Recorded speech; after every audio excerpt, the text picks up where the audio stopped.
Bienvenue à Comme un livre ouvert, le balado qui invite 25 des plus belles plumes du Québec à se dévoiler d'un couvert à l'autre.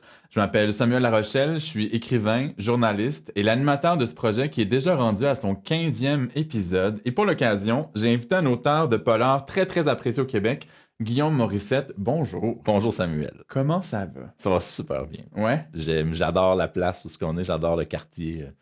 Et j'adore tout de cette entrevue, même avant qu'elle soit commencée. Et pour bien aller, tu as aussi eu des bonnes nouvelles récemment, parce qu'il faut dire aux gens qui nous regardent et qui nous écoutent, même probablement au mois d'août cet été, on tourne le 6 mai.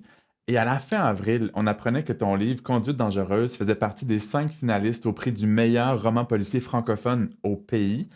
Et donc, on est le 6 mai. Le 26 mai, tu vas savoir qui gagne, même si là, on diffuse à la fin de l'été. Donc, je te demanderai pas ta réaction à qui a gagné ou si tu as gagné, mais juste le fait d'être finaliste à ce prix qui est quand même prestigieux, ça te fait quoi en dedans? Je peux te faire deux réactions. Je peux te faire la réaction du gagnant et celle qu'on choisira plus tard.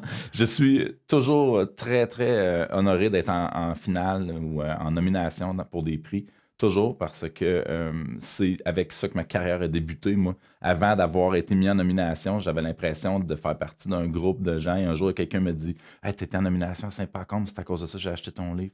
Ah, t'étais en nomination. Là, je me suis rendu compte qu'il y a beaucoup de gens qui vont lire les livres parce qu'ils vont voir justement Comme une saut de liste qualité. de noms. Exactement. Et je me suis rendu compte que ça avait donné un grand essor à ma carrière. Ça m'a donné un lectorat, en fait, que je ne connaissais pas. Depuis ce temps-là, je prends une grande fierté quand je suis en nomination dans un concours. En tout cas, je me dis toujours, hey, mais c'est donc bien le fun, ça. Et je le souhaite à tous les auteurs, en fait, à qui ça pourrait arriver. Là. Est-ce que ce prix-là, cette nomination-là pour ce prix a une signification particulière ou peut-être pour le fait que ce soit ce livre-là qui soit souligné? Est-ce qu'il y a quelque chose de spécial cette fois-ci? C'est tout le temps, quand c'est pan-canadien, l'envergure est énorme. Ouais. C'est un prix qui a changé de nom, de dénomination dans les dernières années aussi. C'était le prix Arthur Ellis avant. Oui. C'est un prix c'est un prix prestigieux. Fait que c'est certainement quelque chose qui me plaît énormément. Conduite dangereuse, je l'aime beaucoup. C'est un livre que ça faisait longtemps que j'avais en tête d'écrire. J'étais content de le sortir au mois d'octobre. Puis j'étais encore doublement content de voir qu'il était en nomination. Vraiment, je suis très fier de ça. Puis c'est un beau, gros prix littéraire, ça. Puis quand on regarde ton pedigree, on voit que tu as été nommé pour plusieurs prix, soit dans ton domaine littéraire, dans ton genre littéraire, donc souligné par les pairs, soit des prix du public. Tu en as gagné, tu étais finaliste pour d'autres. Tantôt, tu parlais du fait que ça donnait un saut de qualité, ça amène un lectorat. Mais quel effet ces prix ont sur ta confiance d'écrivain? Gigantesque. Gigantesque. Le syndrome de la page blanche, il y a plein d'écrivains qui l'ont au moment d'écrire, mais un syndrome qu'on parle peu, c'est celui de la sortie du bouquin. Je veux dire, l'effervescence de la sortie du bouquin, souvent, ça va être amenuisé par l'angoisse. Est-ce que les gens vont aimer ça? Le doute, est-ce que c'est-tu correct? Es-tu bien finalisé? Lorsque tu as un saut de qualité qui a été approuvé, qui a été apposé sur certaines de tes œuvres, tu dis, OK, j'ai travaillé fort, il a été révisé comme il faut, je me suis donné là-dedans, on fait confiance maintenant. Ouais. Puis on y va. Fait qu'au lieu d'avoir de l'angoisse pour passer à travers ça, c'est de la fierté, puis c'est de la confiance. Tu dis, OK, on y va. L'œuvre, elle est terminée, on a mis le mot fin dessus. C'est parce qu'on la croyait terminée. Il faut qu'on ait de l'avant. Puis... Mais est-ce qu'il y a une époque de ta carrière où il y avait plus d'insécurité que la première nomination ou le premier prix est venu faire un ça va aller, t'es dans la bonne direction? En fait, c'est du néant, je pense, à ce moment-là. Tu débarques un peu, je vais dire comme un imposteur. Tu n'es jamais imposteur si tu réussis quelque chose, mais tu débarques dans un monde où tu es nouveau. J'étais nouveau dans ce monde-là. Est-ce que tu es écrivain parce que tu as écrit un livre? Es-tu écrivain parce que tu as écrit un livre s'il n'a pas été publié? Es-tu écrivain parce que tu as écrit un certain nombre de livres s'il a gagné certains prix? À quel moment tu deviens écrivain? C'est comme à quel moment tu deviens coiffeuse? À quel moment tu deviens ingénieur? C'est quand tu as le jaune ici? Le moment où moi, je me suis senti écrivain, quand j'ai fait mon premier lancement de livre, je vendais mon livre, je me disais, mon Dieu, je suis dans ma carrière d'écrivain. Mais on n'était pas beaucoup de monde. Je me disais, c'est embryonnaire. Mais quand j'ai vu mon nom apparaître dans une liste, on a dit, hey Guillaume, tu es en nomination pour gagner un prix pour tel livre. Je me suis dit, oh, mon Dieu, j'ai dit, c'est mon baptême. Je viens de venir au monde. Là, j'apparais comme dans le monde littéraire. T'es venu au monde à quel âge? Je suis venu au monde beaucoup cette question. La fin de semaine. Je suis venu au monde la journée où j'ai fabriqué de mes mains mon premier album de musique quand j'avais une vingtaine d'années. Okay. Un album que j'ai fait de mes mains, un projet que j'ai mis le mot fin dessus. Mais la fameuse nomination pour ton livre. C'est la fin de semaine où Henning Mankell, un de mes auteurs préférés, est décédé. Oh. parlons des étoiles et de la synchronicité. C'est en octobre 2016, je vais dire 2015, en octobre 2015. Ouais. La fameuse nomination. La fameuse nomination, effectivement. C'est une question un peu étrange, mais sur une échelle de 0 à 10, où se situe ta confiance en ta plume, en tes moyens d'écrivain? Oh mon Dieu, je sais exactement où je me situe. Je lis beaucoup. Hein? Je lis des choses et parfois je lis des choses, Samuel, et je dis ah ben moi je suis capable d'écrire ça. Ouais. Et je lis des choses et parfois je dis waouh, moi je ne suis pas capable d'écrire ça. Je sais où je me situe. Mon talent, je sais il est où. Je sais comment j'ai ma confiance quand j'écris petite chute de chapitre, dialogue, rythme et tout, mais la verve parfois des gens. Ça m'épate, c'est incroyable. Je le sais que moi, il faudrait que je travaille très fort et très longtemps pour atteindre un niveau comme celui-là. Si je pouvais l'atteindre, ça me prendrait beaucoup, beaucoup, beaucoup de travail. Alors, je suis capable de me situer, je pense, dans le domaine dans lequel j'œuvre. Et je sais qu'il y a des trucs que je lis qui vont... moi, je ne peux pas écrire ça.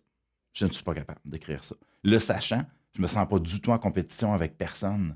Dans plein de trucs, même quand il y a des prix comme ça, je me dis toujours et que tout le monde pourrait gagner ça. Mais des fois, je lis un des livres qui est en compétition, puis je me dis ah, c'est lui qu'il faut qu'il gagne. Que c'est bon. Mais comme tu as une lucidité face à tes forces, ou ce qu'on peut appeler tes faiblesses, ou des zones d'aisance moins développées, c'est vraiment cute, ça. Je me fais des self-hype beaucoup aujourd'hui. Je suis sur la fin de ma run. J'aime ça. C'est parfait. Est-ce que tu peux quand même me dire, hey, moi, dans ce à quoi j'aspire pour ce que je fais, je suis rendu à 7 sur le chemin, la finalité est en 10. Est-ce que tu sais où tu es rendu? Tu atteins une confiance plancher qui est déjà solide? Ben, j'apprends tellement encore énormément dans le domaine que je pourrais jamais dire que j'ai atteint tout, parce que j'apprends tous les jours encore. Je parle avec mon éditrice littéraire, j'apprends des significations, des mots, des façons de nuancer, de faire des référents, de faire de la narration. Je découvre 1 million de choses de façon régulière. Alors non, j'ai pas atteint du tout ni la perfection, ni la fin de ma carrière, loin de là. Je suis rendu à l'étape où lorsque j'écris quelque chose et je me relis, je le sais si je vais le publier ou pas. Je suis à cette étape-là dans ma carrière. Je lis ce que j'ai écrit la veille. Maintenant, j'ai écrit 2-3 chapitres, je lis, je sais. Je dis, ça, c'est bon. On fait quelque chose avec ça. Ou je me relis, puis je dis, ah, ça, c'était un embryon de quelque chose. Ça va peut-être déboucher sur quelque chose d'autre un jour. Mais là, c'est pas abouti. Mais c'est pas abouti.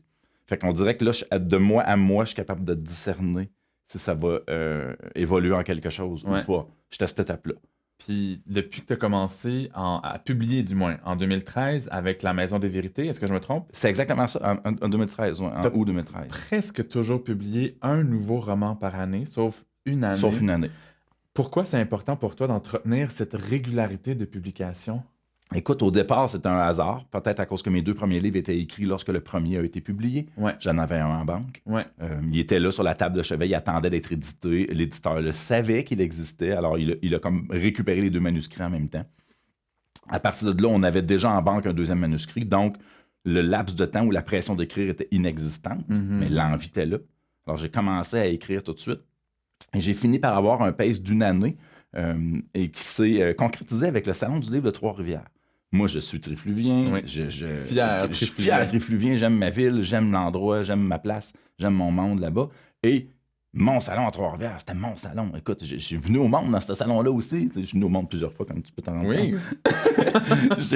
J'appréciais. Et le fait que je sortais un livre en mars, ou que j'ai sorti un livre en mars à 2 reprises consécutives, 2 années. Avant le Salon du livre de Trois-Rivières. Écoute, là, je dis à l'éditeur, hey, on sort ça en mars l'année prochaine. C'est tellement trippant de sortir ça juste dans ma ville avant le salon. Alors, c'est devenu un peu ça. Et quand est sorti l'Oracle et le Revolver, qui était le 2e dans une année, en 2018, là, on a perdu un peu ce fil-là. La pandémie a fait aussi qu'on a perdu un peu le fil. Puis après ça, j'ai commencé à sortir en automne. Là. Depuis 2 années, je sors à l'automne. Pour vrai, là, ça me dérange pas. Là. Ça me dérange pas pantoute. Mais un par année, je trouve que c'est un... Ça dépend de la grosseur aussi de ce que tu écris. Ouais. Si j'écrivais des petits recueils de nouvelles, des petites nouvelles, ça serait pas pareil. Mais moi, j'écris du 100 000 mots à peu près. 100 000 mots pour moi, 1 année. Puis avec un 4 mois de révision, maintenant, je te dirais, dessus. Révision, édition, tout le processus pour l'amener à son format final. Ça me va bien. Puis qu'est-ce que ça exige de discipline et d'intensité de création de faire à chaque année, j'en sors un? Je pars jamais à 0. j'ai jamais une date où je dis, OK, on est le 1er novembre, j'ai jusqu'au 1er février pour pondre un roman. C'est jamais comme ça. J'ai plein de projets en cours. J'ai plein d'idées en cours, c'est annoté, j'ai des structures, j'ai des chapitres d'écrits, j'ai des personnages à développer. Tout ça dort dans un fichier, dans un ensemble de dossiers, une filière dans mon ordinateur. Et lorsque, comme là, je sais qu'en ce moment, j'ai pas de livre d'écrit pour l'an prochain. Mais j'ai plein de projets, par exemple. Fait que là, je vais piger dans un. Je veux dire, est-ce que je sors un héros l'année prochaine? Le 7e opus des roues. OK, on part là-dedans. Maintenant, quelles sont les idées que j'avais par rapport à Héroux? Ah, oui, le nouveau directeur général qui vient d'arriver. Ah, ça, j'aime ça. Là, je partirais de là, puis je mettrais ensemble sur une concaténation. Concaténage. Je concaténerais. C'est la première fois que j'entends ça. Faudra googler. Je ne peux pas t'aider. Concaténant. Pour arriver à quelque chose. Fait que je saurais. Fait que le projet, il est déjà. Fait que tu pars pas de rien. N'empêche de t'asseoir pour produire 100 000 mots que tu juges aboutis, que tu as bien raconté ton histoire. C'est de la job. Oui, mais mon deadline, si je veux une sortie au mois d'octobre 2023, par exemple, à l'automne 2023, dans un an, moi, je sais, avec la maison d'édition avec laquelle je travaille, je dois remettre mon manuscrit en avril 2023. Si je le remets en mai 2023, je ne sortirai pas avant printemps 2024. Ouais. On a un échéancier qui est fait. On a un calendrier de production. On a un calendrier de production. Ça fait déjà 10 romans qu'on fait ensemble. Ouais. On se connaît bien. Je sais comment travailler avec ces gens-là. J'adore la façon dont on s'échange les trucs. Moi, je le sais que d'ici avril l'an prochain, j'ai un roman à pondre. Donc, comme tu connais la ligne du temps, le timeline, est-ce que tu sais combien de mots par semaine ou combien de fois par semaine tu dois t'asseoir devant ton ordi? J'ai déjà essayé de faire ça pour le garder, puis j'avais vraiment fait des graphiques statistiques. Ah oui? Oui, je m'étais fait. T'es un gars de maths aussi. un gars de maths. Et puis, je n'étais pas capable de garder le pace. Okay. À un moment donné, ce qui se passait, c'est pas que j'écrivais plus, c'est que j'oubliais de le rentrer. Là, je revenais, je me disais, oh non, comment j'en ai écrit? Puis là, faut que je fasse une moyenne mobile. Ah, ça marche plus. Tu vas pas te taper ses doigts si tu n'atteins pas un 3000 mots cette semaine. Non, je peux faire ça si je suis en période finale, mettons. Ouais. Là, je vais me donner au mois d'avril, cette année, j'avais mon livrable. Il me restait, mettons, je sais pas, 10 000 mots à écrire. J'avais 2 semaines. Je savais que j'allais partir 3 jours en retraite d'écriture. Je savais, je disais à mon épouse, je dis, OK, je dis, target 5 000 mots d'ici dimanche soir. Puis là, je m'installe, je me mets mon environnement, une bouteille de vin rouge, des écouteurs de la musique, prog dans les oreilles. Puis là, je le sais que ça va couler, là. Je le sais que ça part. Puis je vais les compter, les mots. C'est drôle parce que moi, des fois, je me donne ce genre de défi-là. Puis il arrive que je sens que j'ai pas l'énergie, fait qu'il faut que je l'accepte au lieu de me faire violence. Fait que ça se peut que pendant 2 semaines, je crée pas le 5000 mots ou 6000 mots dont j'ai besoin. Puis à un moment donné, parce que je me suis écouté, je me suis reposé. Un dimanche, je vais faire 3 blitz d'écriture, puis ça va faire 6000 mots. Voilà. Après, bien sûr, je vais relire et retravailler, mais tout n'est pas aussi régulier qu'on moi, c'est comme ça à l'espérer. l'année longue. Mais quand c'est à la fin, mettons, du timeline, là, quand je sais qu'il va falloir que je donne mon dépôt, là, je pourrais avoir vraiment à pousser pour arriver. Dépendamment d'où je suis rendu à ce moment-là. Comme tu es spécialisé dans les romans policiers, dans les polars, il y a toute une connaissance de la chose policière, de comment on fait certains crimes, d'éléments de société dont on veut parler dans le texte. Fait à quel point tu ressens le besoin de faire des recherches pour étoffer ce que tu vas écrire? Énormément. Ouais? Ah, ben déjà, à la base, moi, j'en mange de ça. J'adore le domaine, j'aime ça.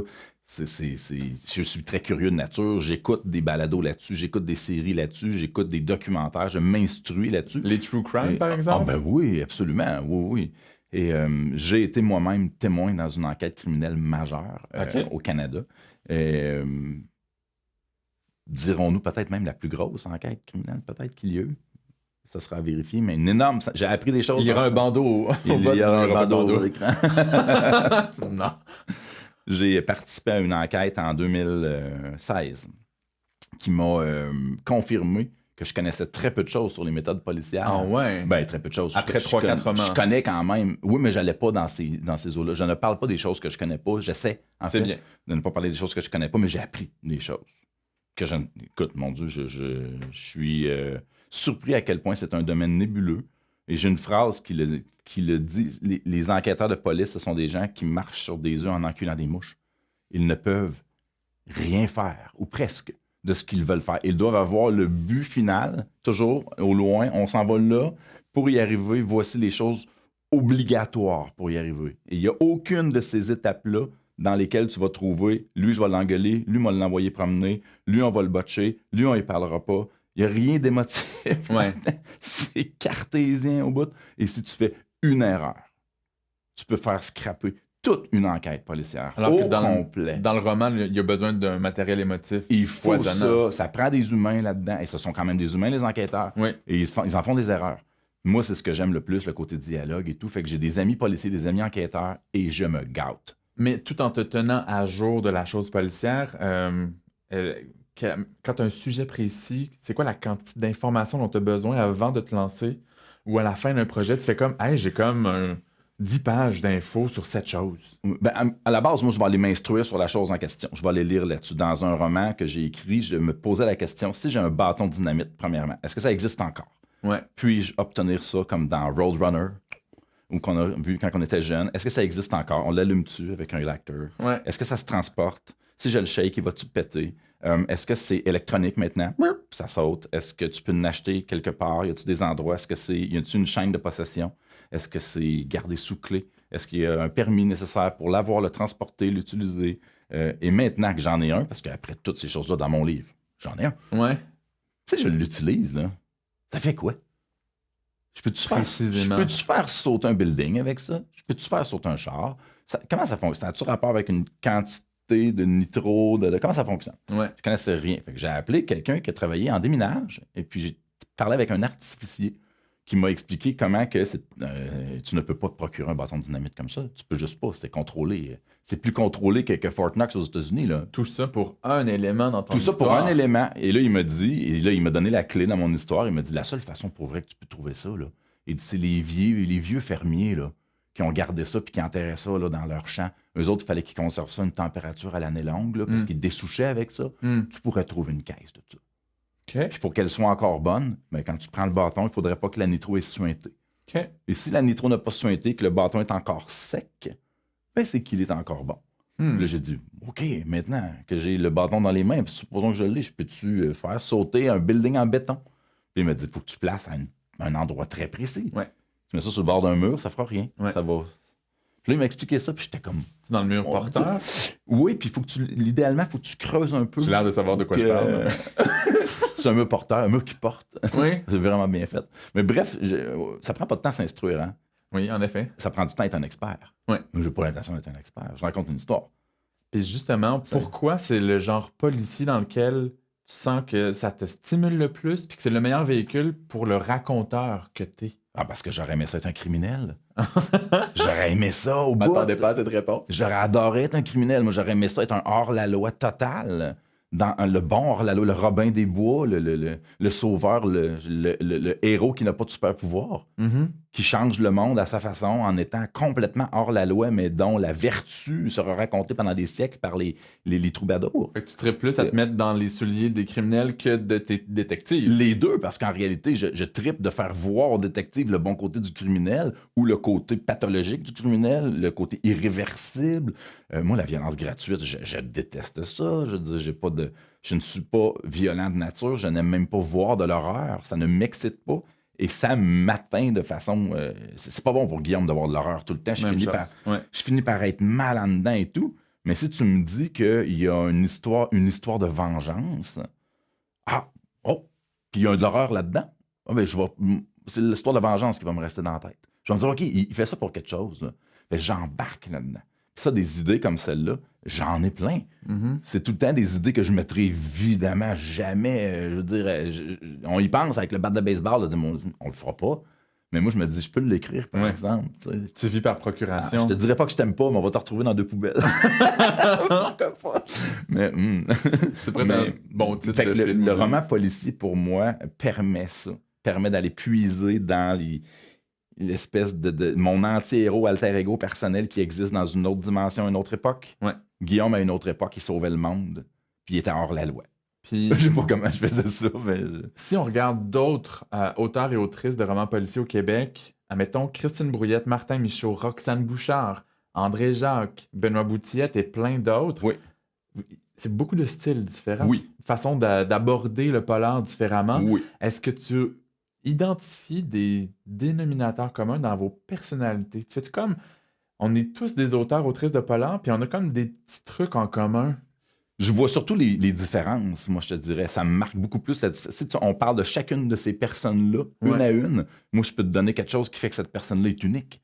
Et que quand je le lis, cette personne-là, je fais comme, mon Dieu, Est-ce que c'est une question piège si on fait l'exercice? bon, mon Dieu, je peux y aller facilement si tu veux. Christine Brouillet. Bon, Christine, c'est une des premières, je trouve, qui a développé l'envie de revoir les mêmes personnages. Le goût de revenir avec les mêmes personnages. Au Québec. Au Québec, oui, évidemment, je parle au Québec, bien sûr, parce que j'ai aussi lu beaucoup de séries de polars qui étaient étrangers. Ouais. Mais Christine Brouillet, c'était chez nous. Ça revenait chez nous. On avait hâte d'avoir le prochain mode. On va-tu avoir le prochain mode? C'est quand il va sortir? Quand tu lis du Patrick Sénécal, Patrick va toujours avoir un personnage à un certain moment dans l'histoire qui va aboutir. Tu lis Patrick, puis tu sais qu'il y a un personnage à un moment donné qui va émerger. Ce personnage-là, c'est un work in progress. Work in progress. Puis à un moment donné, pow! Pat, c'est ça qu'il fait. Il va te monter un personnage pour que lorsqu'il va éclore, là, l'œuf, il est rendu gros de même, mon homme, tu l'attends. C'est que ça t'amène c'est différent. Moi, j'ai de la difficulté à faire ça. Mes personnages, c'est plus à travers les dialogues. Ouais. C'est moins à travers une narration. Martin Michaud. Je trouve que Martin Michaud, et là, j'espère que ce sera un énorme compliment pour lui ou pour quiconque écoutera ce balado. Je m'identifierais comme auteur à la plume de Martin Michaud. Et là, je suis en train de me placer à un méchant niveau parce que j'aime beaucoup ce qu'il fait.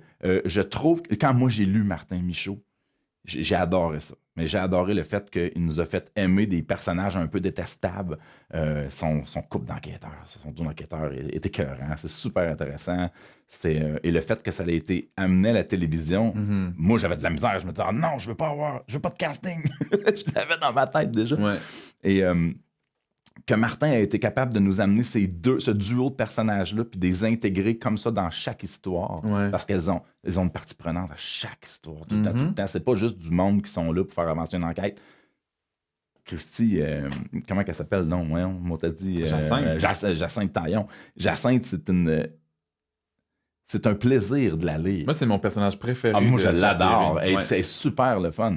Puis j'ai adoré qu'est-ce que j'avais lu en premier de lui. J'ai lu en premier Il ne faut pas parler dans l'ascenseur, puis ensuite, j'ai tout de suite lu Je me souviens. Ouais. Je m'étais dit, en finissant Je me souviens, je me suis dit, j'avais fait un post sur Facebook. J'avais écrit On n'a fucking rien à envier. Personne ici à envier. Au Québec. Puis c'est du stuff international qu'on a ici. Quand j'ai rencontré Martin, je lui avais dit, en 2015, je réfléchissais à l'idée de mon deuxième roman. Puis j'ai dû lire l'un des siens pour préparer une entrevue que j'allais faire avec lui. Puis j'ai fait... Parce que j'ai le fantasme d'écrire un roman policier un jour. Puis là, je l'ai lu, j'ai fait « Hey, Samuel, tu n'es pas prêt. Genre, Martin, c'est ce niveau-là.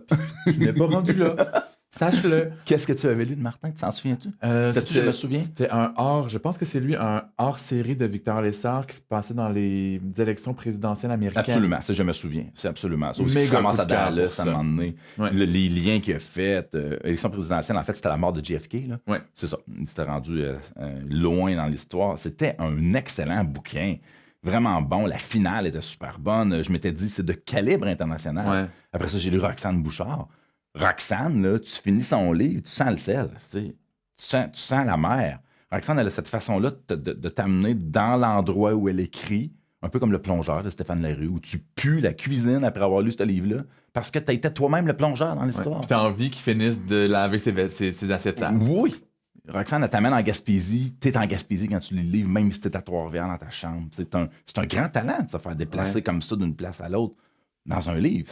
Puis ça, Roxane, elle fait ça à travers un roman policier. André Jacques, est-ce que tu l'as lu? J'ai lu un André Jacques à cause qu'il était finaliste à Saint-Pacôme. Lequel ai-je lu d'Alexandre Jobin, je crois, qui est son enquêteur? Oui. C'était-tu La bataille de Pavie? C'est effectivement un de ses titres. Écoute, je veux pas dire... ça fait longtemps que j'ai lu André parce que ça fait un bout de temps qu'on était ensemble à Saint-Pacôme et j'avais trouvé ça super bon, mais je m'étais fait dire que c'était pas le premier que j'avais lu. Fait que finalement, je pense que j'étais arrivé dans le milieu de quelque chose. Mais j'adorais ça. Il y a comme une continuité, mais ils sont indépendants les uns des autres. OK. J'ai bien aimé vraiment beaucoup ce que j'ai lu. Dans le lot, Roxane, Christine et Martin n'ont pas écrit uniquement des polars. Christine a fait beaucoup de choses pour enfants, pour adultes. Martin a sorti ce qu'il appelle un ovni littéraire qu'il avait écrit. C'était son premier livre. C'est-tu pas Placebo, l'effet placebo? Ouais. Qui n'avait jamais été publié. Ouais. Il a commencé dans le milieu littéraire avec ses romans policiers, puis éventuellement, il a publié L'effet placebo.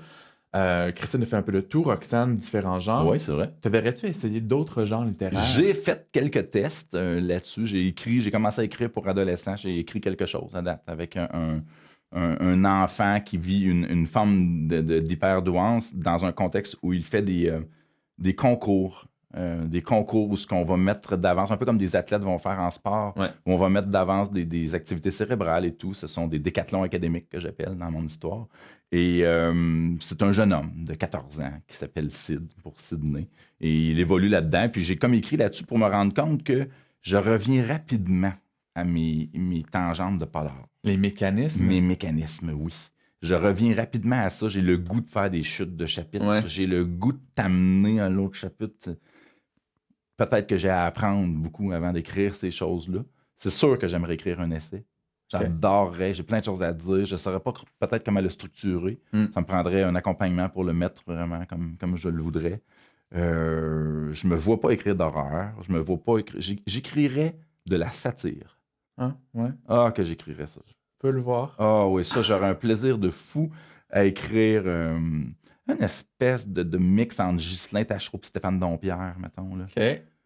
Ce que j'adore, et leur écriture. Jouer avec la beaucoup. fameuse ligne du politically correct. Oui, j'aime beaucoup ça, mais en ayant quelque chose à dire. Ouais. C'est un message que tu veux passer. Ça, j'aime beaucoup. Tu vois, de mon côté, Peut-être ça essayer ça. je fais roman, adulte, ado, enfant, album illustré, récit poétique. Mais dans tout ce que j'ai fait, je peux dire que ça se résume par des comédies dramatiques, même si c'est un terme plus propre au cinéma. Moi, je trouve que ça me convient très bien. Ok. Mais je vois que je regarde beaucoup de films de ce genre-là, beaucoup de séries télé de ce genre-là. Tantôt, tu parlais du fait que tu regardais des trucs plus documentaires à la true crime. Oui. Mais est-ce que tu consommes aussi vraiment beaucoup de films et de séries policières? Avant plus que maintenant. OK? J'ai l'impression d'avoir vu presque tout ce qui se faisait là-dedans avant. Puis là, maintenant, il y en a tellement beaucoup Ouais. que j'hésite à en partir des nouveaux. Fait que je me concentre beaucoup sur les documentaires de True Crime. Ouais. Je me suis tapé la série Faites entrer l'accusé en France, qui dure encore depuis je ne sais pas combien d'années. Ils sont rendus à la saison 17, je pense. C'est du True Crime. Ce n'est pas romancé du tout, du tout, du tout. C'est vraiment du documentaire, mais c'est d'une précision chirurgicale. Avec le seul hic, c'est que ça se passe tout en France. Donc, on sort pas beaucoup c'est presque toujours au même endroit, mais c'est fascinant. Parce que ce sont des cas qui ont été très médiatisés. Oh, ils vont en Belgique, ils ont fait l'affaire du trou aussi. Fait qu'ils vont en Belgique aussi. C'est très médiatisé. Récemment, j'ai pas commencé de nouvelles affaires. J'ai fait British Investigation, que j'ai adoré, qui est un journaliste que j'adore, que je me souviens jamais du nom, mais que j'ai vu le visage, je me dis, lui, c'est sûr, j'écoute ce qu'il fait, c'est précis, c'est un gars qui, quand il ne sait pas, il le dit. C'est pas quelqu'un qui a besoin de te faire avaler une pilule. Là. Il dit, bon, ça, c'était mon hypothèse, je me suis planté ici. J'aurais voulu que ça soit là, c'était pas là. Il t'amène avec lui dans sa quête de vérité, mais il est précis, lui aussi. J'aime quand c'est rigoureux, finalement. Est-ce que tu as le fantasme d'une adaptation de tes romans pour la télé ou le cinéma? J'adorerais ça. On m'avait déjà posé la question, et je pense que ce qui me fait fantasmer le plus, pour réutiliser ton terme, c'est de voir mon œuvre à travers les yeux de quelqu'un d'autre. Mm-hmm. Une nouvelle œuvre. Mm-hmm. Et non pas d'être un puriste qui dit non, tu touches pas à ça, fais ça de même. Non. La voici. Utilise-la, t'en fais ce que t'en veux. Je veux voir le résultat. Je veux être la personne qui va aller m'asseoir et l'écouter et dire oh! Puis qu'à la fin, ça soit écrit inspiré d'un roman de Guillaume Morissette. Mais quand tu dis ça, ça peut être de remettre ton œuvre entre les mains du réalisateur ou réalisatrice ou quelqu'un qui va scénariser. Les deux, mais t'aimerais-tu le faire toi-même, la scénarisation? Je l'ai jamais fait. Fait que c'est quelque chose que c'est sûr, j'aime beaucoup les dialogues. Fait que, tu sais, puis... Puis la structure, j'imagine aussi. T'aimes on jouer avec la est structure? en privé, ça? Ben, bien oui. On est juste nous deux. Ça me fait très peur. Ah ouais? Ça me fait très peur, oui. Parce que j'ai l'impression, peut-être à tort, que c'est un monde très select, très... je ne connais pas ça. J'ai jamais travaillé sur des sets de télévision. J'ai jamais travaillé avec ces gens-là. Je me sentirais très néophyte en la matière. Fait que t'as pas encore contacté une boîte de prod pour faire « Hey, ça vous tente-tu peut-être de travailler avec moi? » Non? Non. Mon éditeur le fait. Okay. Je sais que mon éditeur le fait. Lequel de tes romans verrais-tu en premier être adapté pour l'écran? Quand je parle aux morts, si le réalisateur trouve une façon d'importer à l'écran les discussions entre la médium et les gens décédés, Mm. Parce qu'il y a des échanges entre des gens décédés. Cette personne-là à qui j'ai parlé dans la vraie vie, qui m'a donné l'image que j'ai eue dans la tête pour écrire un cercle de gens autour d'elle avec une espèce de barrière, et c'est elle qui décide si tu traverses ou pas. Fait que cette image-là m'est restée dans la tête. Si un réalisateur pouvait apporter ça à l'écran, ça ferait un maudit bon film. Des fleurs pour ta première fois. Qui est dark, c'est un agresseur sexuel avec 1 million de problèmes, et dont des problèmes érectiles, puis des crises d'angoisse récurrentes, il perd connaissance, il fait des chutes de pression, puis tout, mais c'est un trou du cul. Mm. Mais ce personnage-là a, écoute, il pourrait être incarné, qui pourrait jouer ça? Marc, le gars de série noire. Marc Beaupré. Oh, Il commence à en faire beaucoup des personnages comme ça, là. Il va falloir qu'il arrête. T'as raison, mais je le vois, c'est une espèce de freak, je l'aime, ce personnage-là, c'est trop bon, ce comédien-là, Ouais. je l'aime beaucoup, beaucoup. Des fleurs pour ta première fois, et puis évidemment, mon premier roman, La Maison des Vérités, qui est un 8 kilos, et que moi, j'aime beaucoup, beaucoup ce roman-là, parce que c'est une métaphore sur la vie. Je me suis vraiment donné dans ce livre-là, à cœur ouvert. Je me suis même mis en scène dedans à quelques reprises, sous l'anonymat le plus total. Ça ferait un mot dit bon film. Mais là, la difficulté serait de faire passer le message. Parce que c'est vraiment, il y a un message dans ce livre-là. Si tu le lis, puis tu ne t'es jamais posé de questions dans la vie, puis tu as passé à travers tes relations comme... tu comprendras pas qu'il y a une métamorphose dans l'histoire. C'est la métamorphose de Kafka. Être capable d'illustrer ça pour l'écran et pas seulement dans le livre. Ce serait ça un des défis. Ça serait le défi, voilà, ouais. Puis encore une fois, ça prend un réalisateur pour ça. Quelqu'un qui a de la vision de l'œuvre. Ouais. Je t'ai invité au balado pour plein de raisons, mais en particulier pour parler de ton initiative, la caravane littéraire. Oui. Explique-moi, ça vient d'où cette idée-là et c'est quoi? Pour les gens qui ne savent pas encore ce que c'est. C'est un projet on en est présentement à la 4e édition. Alors, nous, on est de façon physique au début du mois de mai. Tout ça va être diffusé au mois d'août. En réalité, la caravane est dans 2 semaines. À partir d'aujourd'hui, elle est donc fin mai. C'est la 4e édition. J'avais un lancement de livre, moi, en septembre 2020. Pendant la pandémie. Pendant la pandémie. Je loue toujours une salle, moi. J'invite 100 personnes. J'ai 100 bouquins. Je vends les 100 bouquins d'avance. Ils sont signés, dédicacés d'avance. Et lorsque j'arrive sur place, je remets le bouquin à la dite personne et nous discutons pendant une soirée. Je profite du moment. Et je loue ma salle, comme je fais toujours, et tombe en zone rouge. Tout ferme. Mais là, j'ai l'argent dans le compte de banque. J'ai les livres dédicacés dans mon genre. Et là, je suis dans le trouble parce que là, je veux dire, le lancement, il est annulé. Alors, je dis à mon épouse, je dis, écoute, je vais aller leur porter. Un à un. Je vais aller leur porter. Je vais honorer ma partie, puis je vais aller... Il y en avait plusieurs qui étaient dans la région de Trois-Rivières. Déjà, à la base, j'avais pas à aller au bout du monde, mais j'en avais qui étaient mauditement loin. Puis là, je pars, là, je fais ma run de pizza, là, puis j'y vais. Là, j'appelle chaque personne une à une. As-tu ton adresse? À quelle heure t'es là? Ça a fait en sorte que je me suis ramassé avec un masque sur le perron des gens à remettre un bouquin avec du Purel en pleine pandémie. Alors, une proximité comme ça, quand tu n'as pas de salon du livre, tu n'as pas de restaurant d'ouvert, tu n'as pas rien, ça a créé quelque chose d'unique. Là, je me suis dit, mais quel événement le fun! Puis là, j'étais obligé d'aller porter mes livres, oublie pas. Hein, fait que mes livres que j'avais vendus à l'extérieur de Trois-Rivières, j'ai fait un petit call sur le web parce que c'est des gens que je ne connaissais pas vraiment qui s'étaient inscrits à mon lancement. Et là, j'ai dit, écoutez, je vais être au nord de Montréal tel jour, sud de Montréal tel jour, je vais passer à Sherbrooke, je vais passer à Québec, puis je vais revenir chez nous.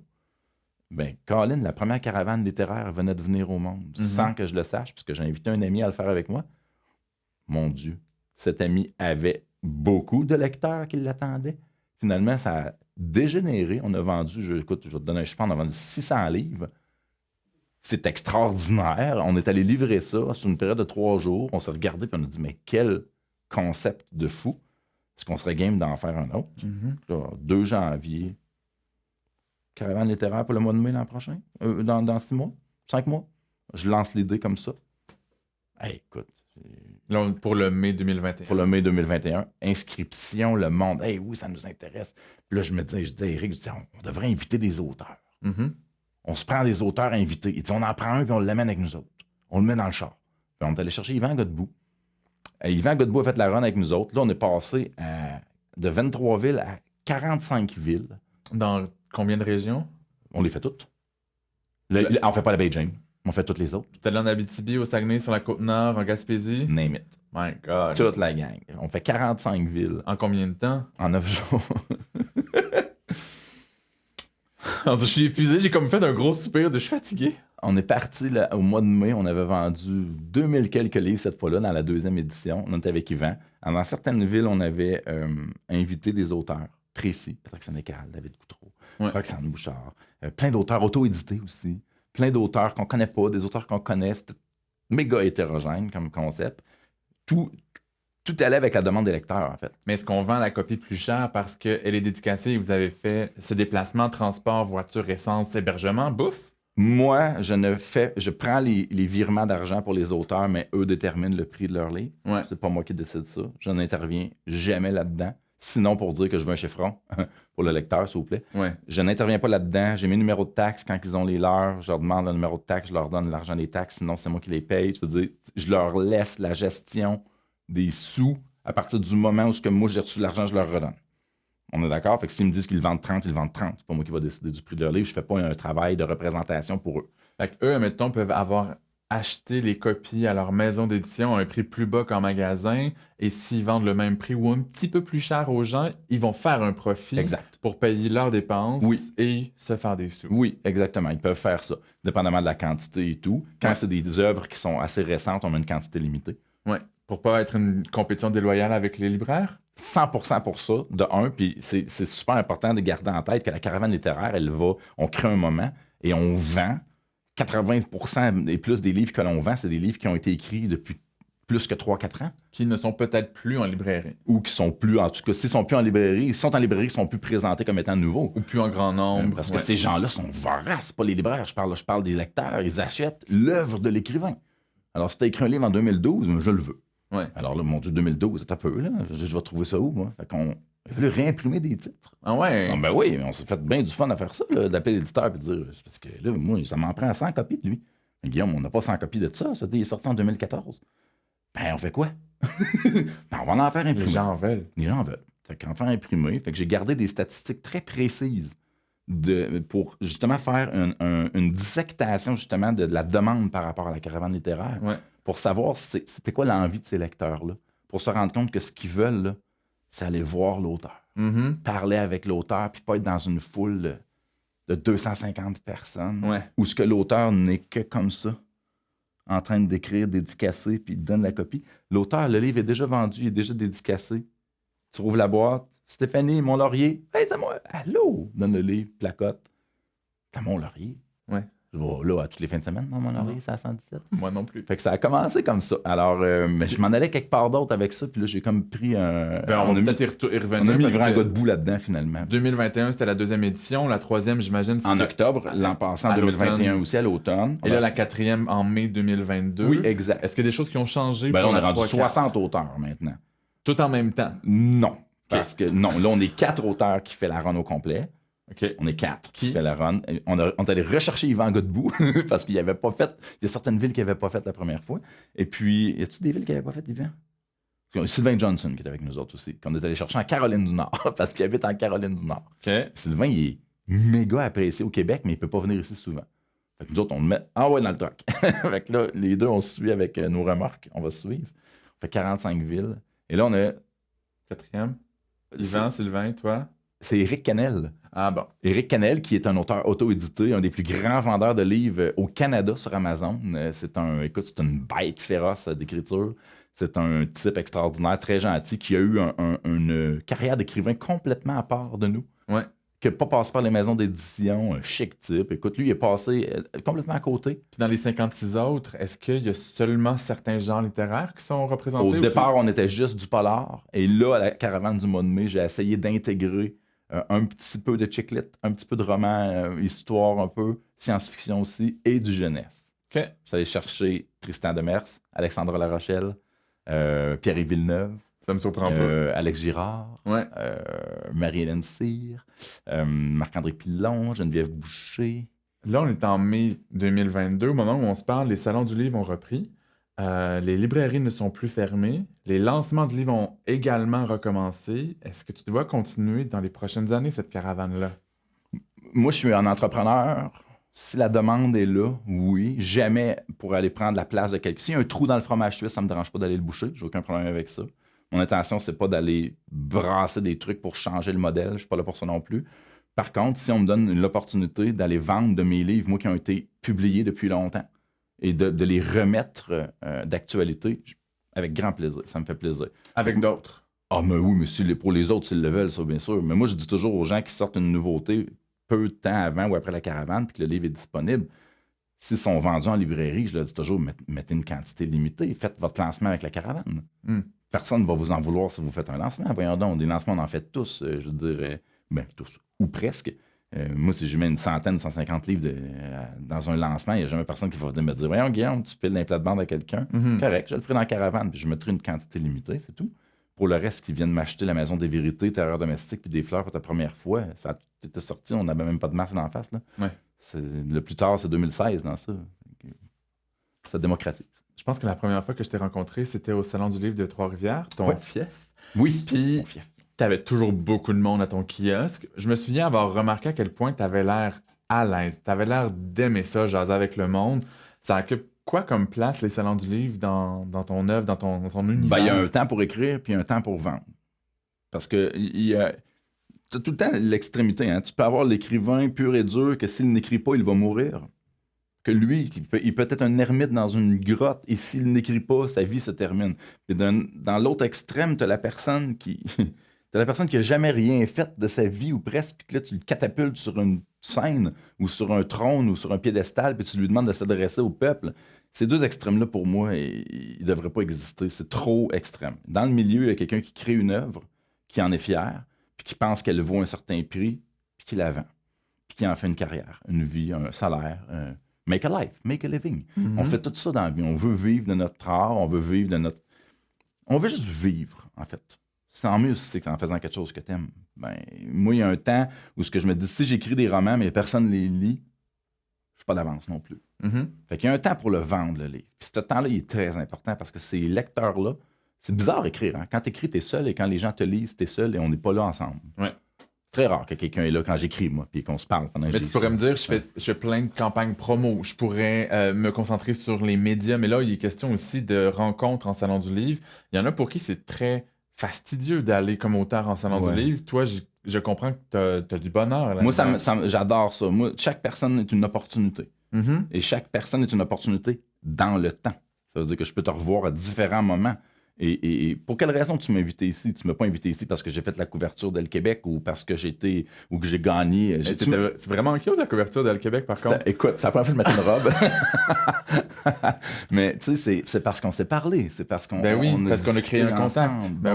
Chaque personne est une opportunité en soi de faire quelque chose. Moi, je suis un entremetteur dans la vie. Mais je me fais entremettre aussi, c'est-à-dire que je profite de ces rencontres-là. Toutes les blagues que je garde dans ma tête présentement. Tu peux te garder, ça me dérange pas tout. Mais je suis sur la terre pour ça. Je suis sur la terre pour créer des opportunités pour moi et pour les autres, pour les saisir. Et j'ai beaucoup de plaisir à voir que ça aboutit à des trucs. Et je suis capable de mettre le mot fin à quelque chose. Et quand c'est écrit fin, c'est le temps de le vendre. Et après, c'est le temps d'en faire un autre. Tu composes comment avec les moments où il se passe rien dans un salon de livre, où il n'y a personne qui vient le voir parce que ça nous arrive? Bon, ça te prend le numéro de téléphone de Patrick Sénécal et tu vas jouer à des jeux de société. C'est super important. Ça te prend... Tu as besoin d'avoir Tristan Demers, Patrick Sénécal. Il y a certaines personnes de même très importantes à avoir dans ton réseau de contacts. Oui, mais quand c'est écrit Guillaume Morissette est là de telle heure à telle heure, puis que pendant peut-être 30 minutes, sur le bloc où tu es prévu être à ton kiosque, il n'y a personne. Ah ben non, mais là, moi, je m'amuse. Là, je me fais du fun. Comment? Ben, je prends des bonbons, mettons, j'ai pitch pour les enfants qui passent. Là, dans ce temps-là, ce que je fais, c'est que je crée des contacts. Soit avec les libraires en arrière de moi, on jase, on discute, j'essaie de voir c'est qui travaille là, ça fait combien de temps, je m'intéresse aux personnes qui sont là. Soit je vais zioter les autres bouquins que je ne connais pas, et Dieu sait qu'il y en a, qui sont près des miens. Je vais jaser avec les autres auteurs, je vais aller agacer du monde que j'aime bien, qui sont en grosse discussion, je vais passer en arrière, je vais aller replacer une messe de cheveux, pendant qu'ils sont en grosse discussion. Fait que t'es pas dans une fin du monde intérieur, il n'y a personne qui vient me voir. Et moi, dans mon premier salon du livre à Montréal, Samuel, là, j'ai vendu un livre. Et puis mon éditrice est venue me voir.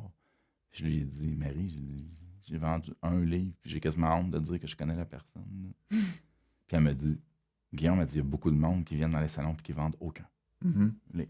Mhm. Fait qu'elle dit, sois très fier d'en avoir vendu un. Elle dit, un lecteur à la fois. Mhm.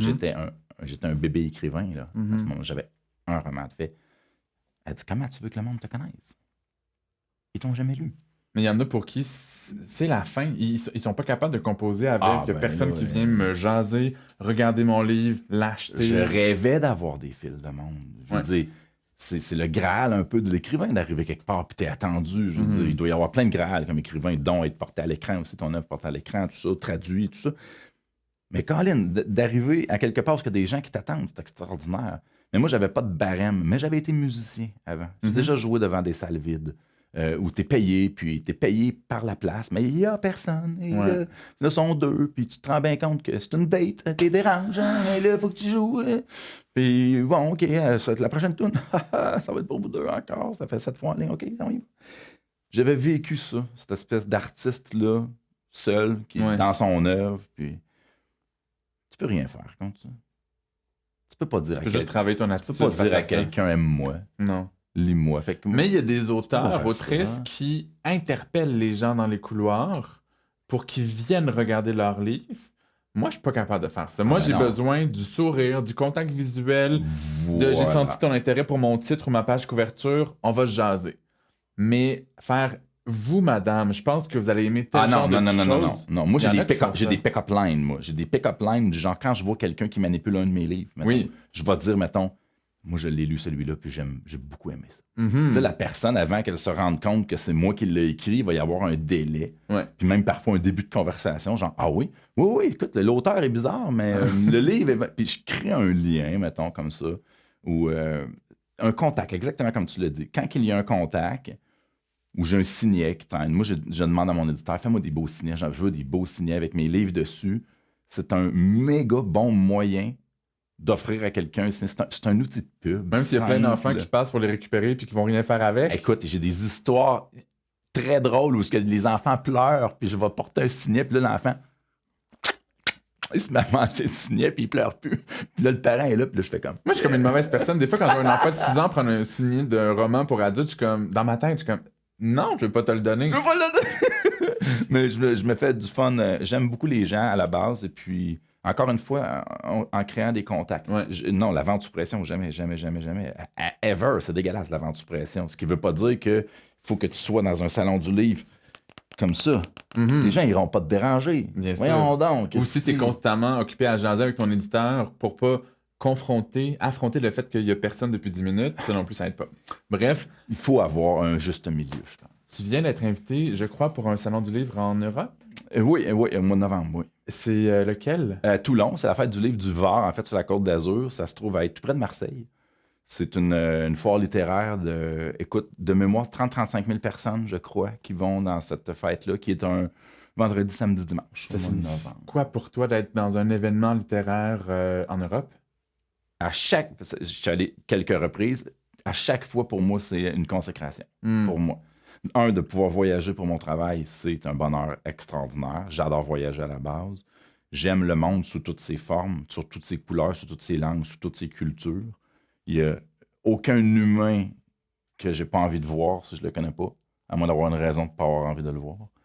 Donc, quand tu me mets dans un autre pays comme ça, je ne peux que développer des nouveaux contacts, des nouvelles personnes. Je trippe, j'apprends plein de choses.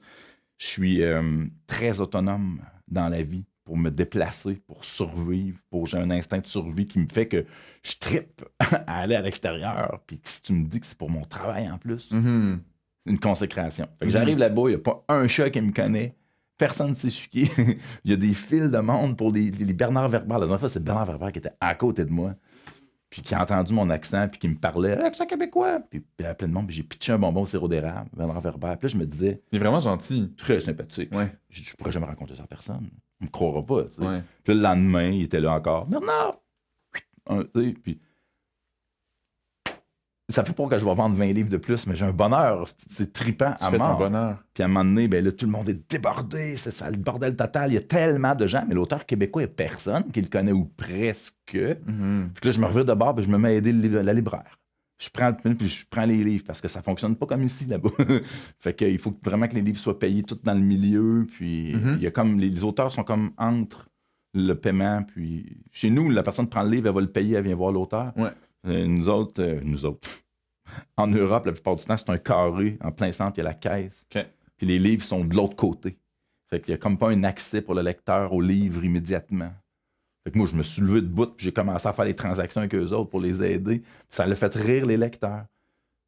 Puis là, les lecteurs ont... Parce que j'ai un accent québécois. Ouais. Puis, Ils ont commencé à venir te voir. mais j'adore faire ça. Où est-ce que ça se situe dans ma vie? Ça se situe dans les très grands accomplissements. De pouvoir faire ça. Une chose que j'ai apprise en faisant des recherches pour préparer l'entrevue, c'est que tu milites pour l'acceptation de la douance chez les enfants et que tu vis avec la douance.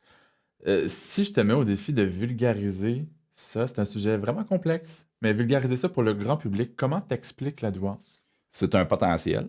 C'est la même chose que Michael Phelps, qui a gagné les Olympiques. Dans le domaine sportif. Dans le domaine sportif. C'est la même chose. Michael Phelps est venu au monde avec un potentiel.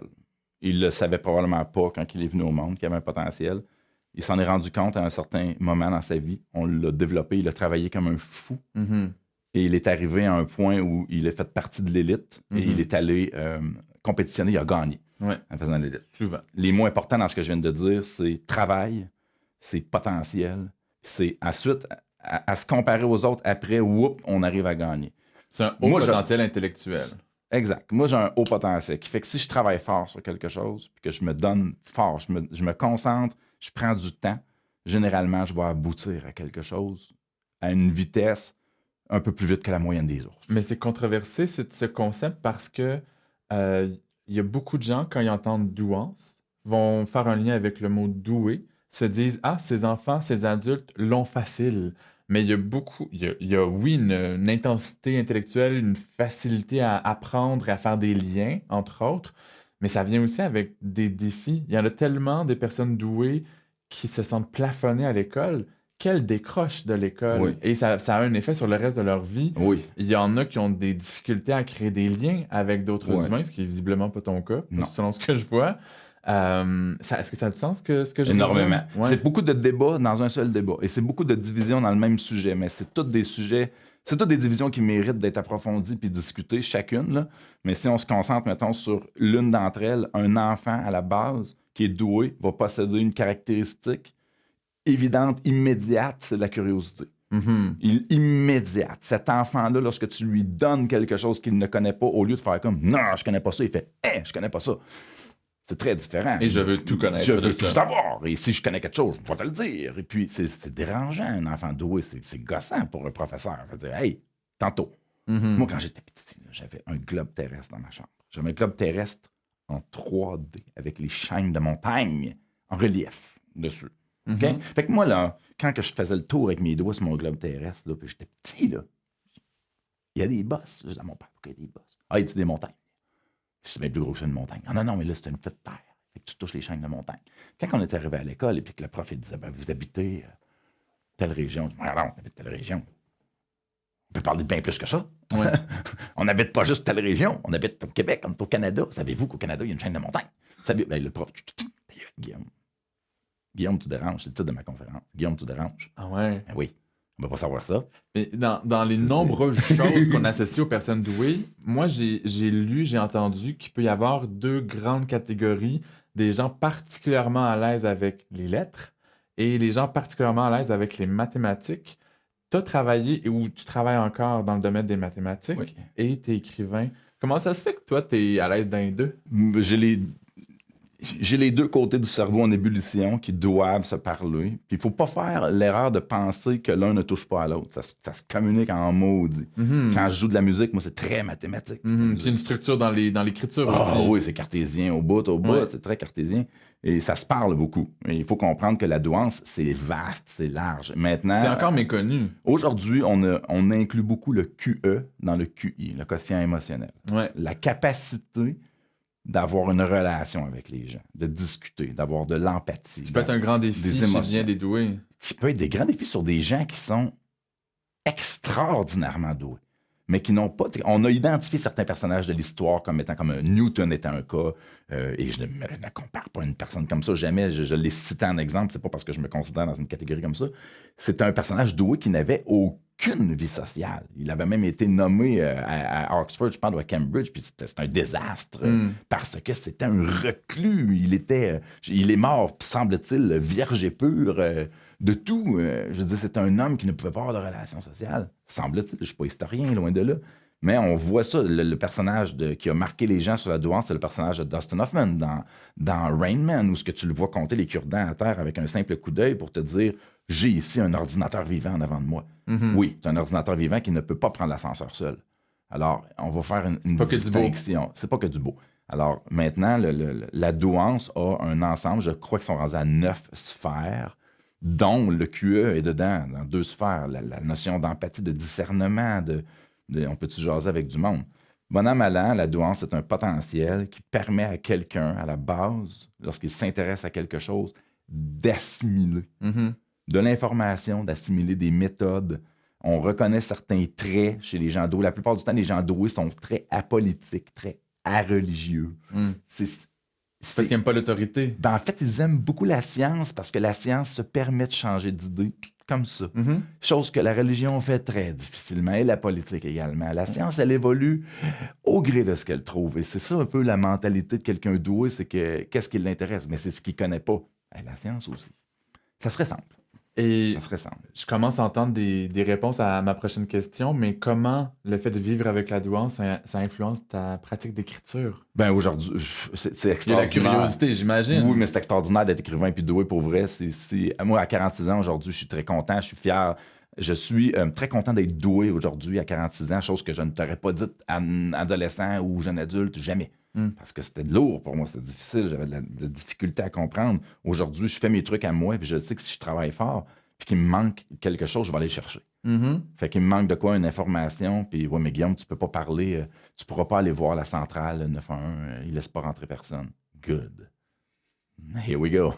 On va aller trouver quelqu'un qui a travaillé là. Je vais poser une question. Moi, j'ai pas envie d'aller violer les droits de quelqu'un, là. J'ai une question à poser. Si tu ferais que tu as des pédales quand tu parles au monde, tu peux switcher tes téléphones avec les pédales. Parce que moi, dans mon livre, ça va être pertinent de dire ça. Mais tu sais, quelqu'un qui écrit le style policier, un autre élément associé à la douance, c'est en anglais connecting the dots. Yeah. Faire. Je réponds yeah comme si tu parlais anglais. Faire des liens peut-être plus nombreux et moins faciles à voir pour la majorité des gens. Est-ce que ça t'aide à construire à semer tes indices?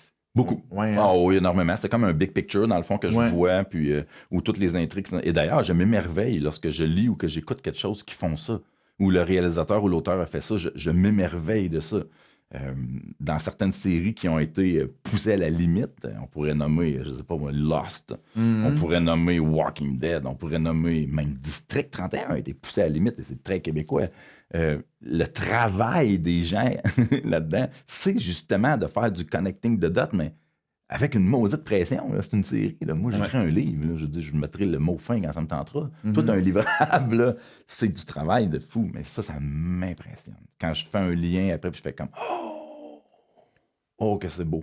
Moi, quand j'ai écouté un des beaux connecting de dots que j'ai vu dans ma vie, c'est quand A Song of Ice and Fire de Game of Thrones. Parce que le titre du livre, c'est A Song of Ice and Fire. Lorsque tu écoutes toute la série, puis t'embarques, puis évidemment, c'était révolutionnaire un peu, Game of Thrones, ça a marqué l'époque, hein? On s'entend qu'il y a beaucoup de monde qui écoutait ça. Et lorsque tu comprends l'histoire de Hodor à la fin, lorsqu'il bloque la porte, puis qu'il crie Hodor, puis qu'avec la cornette, tu reviens dans le temps, puis tu te rends compte qu'il dit « Hold the door, hold the door ». Puis là, il est jeune, mais il fait un voyage dans le temps, puis c'est là qu'il tombe en transe parce qu'il vit quelque chose qui va se passer lorsqu'il sera adulte plus tard et on lui demande de fermer la porte. Ça va devenir son surnom et ça va le bloquer dans ce temps-là. Et il va devenir Hodor. Mais toutes les premières saisons, il n'est que Hodor.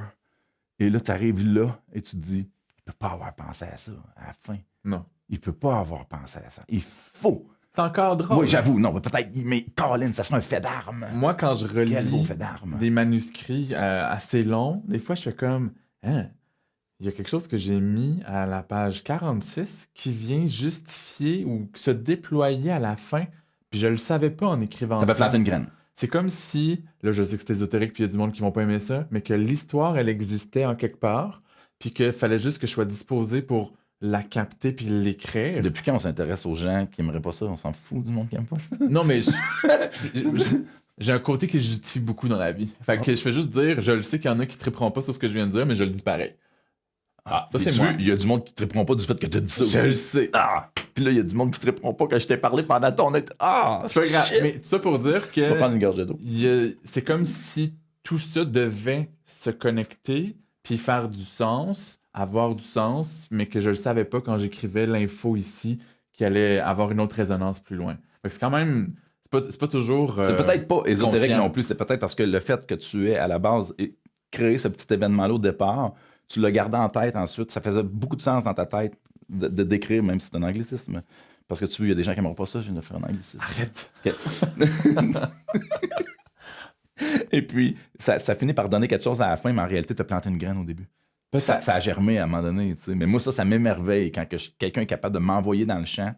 Oui. Puis d'après ça, tu fais « Oh, mais mon Dieu, qu'est-ce que c'est ça? » Mais le contraire est vrai aussi. Quand ils manquent leur coup complètement aussi, je fais comme « Oh, wow, ça a été scripté hier, ça. Mm-hmm. Oh, t'as pas écouté le premier épisode, toi. » Puis là, ça, je me dis « ça, c'est du botchage, j'aime moins ça. » Tu me perds un peu là-dedans. Là. Puis si je te demande en terminant, c'est quoi les projets ou le projet devant toi?